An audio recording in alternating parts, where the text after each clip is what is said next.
What's up, photography fans? It's Martin from All About Street Photography channel, and today I want to talk about a very famous picture taken by Joe Rosenthal, a picture that represented a symbol of unity in the Second World War and earned him a Pulitzer Prize. Let's take a look at the flag raising on Iwo Jima. Thank you for watching today's story behind the photograph. Subscribe to this channel or share it with your friends. Also check out the All About Street Photography website, where you can find this content in the form of blog.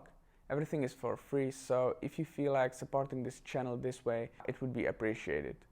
Thank you, and now let's get back to the video. In late 1944, the U.S. High Command decided that Iwo Jima must be seized, and preparations were made for the assault against that island fortress. The picture we are looking at is called the flag raising on Iwo Jima and was taken by Joe Rosenthal, who was working for the Associated Press at that time. It was taken in 1945 on a small but important Japanese island in Pacific Ocean, 5 days after the Marine landed there. The island was important since the United States troops needed it as an airbase, as it was a strategic piece of land 750 miles south of Tokyo. Joe Rosenthal came to the top of Mount Suribachi, the highest point on the island, when a group of American Marines, after heavy fighting, just raised a flag of United States. The flag, however, was too small, so they decided to replace it with a larger one, so it could be seen from much larger distance to boost the morale of soldiers and demoralize the enemies. 6 Marines were assigned to put up a larger flag. So Rosenthal positioned himself to have a better framing for the act of flag raising with his big speed graphic camera, which was actually standard for press photographers at that time. He was there with a Marine photographer, Sergeant Bill Genaunst, who had a motion picture camera and stood right next to Rosenthal when the flag went up. Rosenthal took one of the most iconic pictures of the Second World War. Out of the corner of my eye, I had seen the men start to flag up.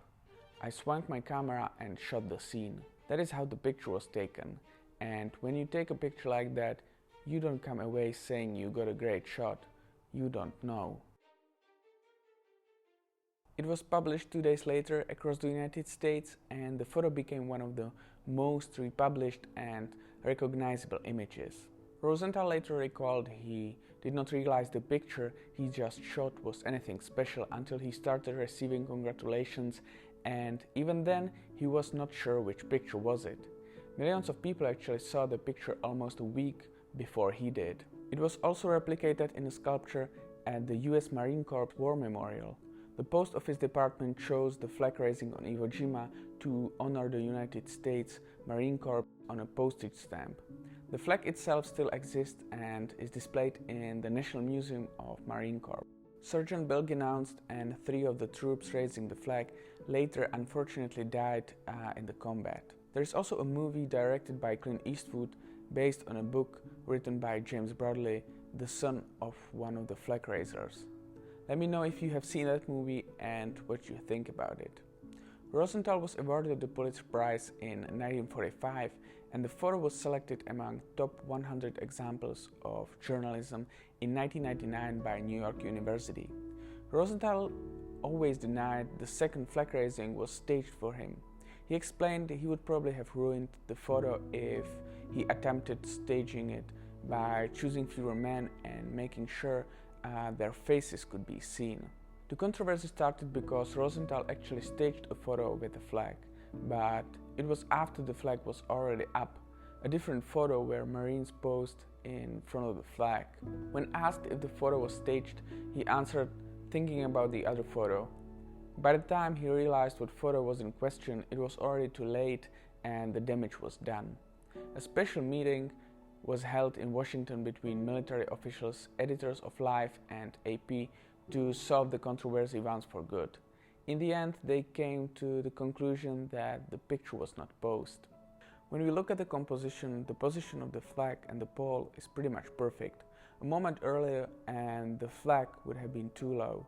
Waiting a little longer and the pole would have been straight, picturing just a bunch of soldiers standing at the flag. It is the strong diagonal and the anticipation of the movement that made the photo perfect from the composition standpoint. Rosenthal later mentioned he almost didn't go to the summit when he learned that a flag had already been raised, but he decided to go anyway. Remember this next time when you want to give up your goals. Thank you for watching today's story behind the photograph. If you liked it, feel free to give it a like. Thank you for watching, and I will see you next time.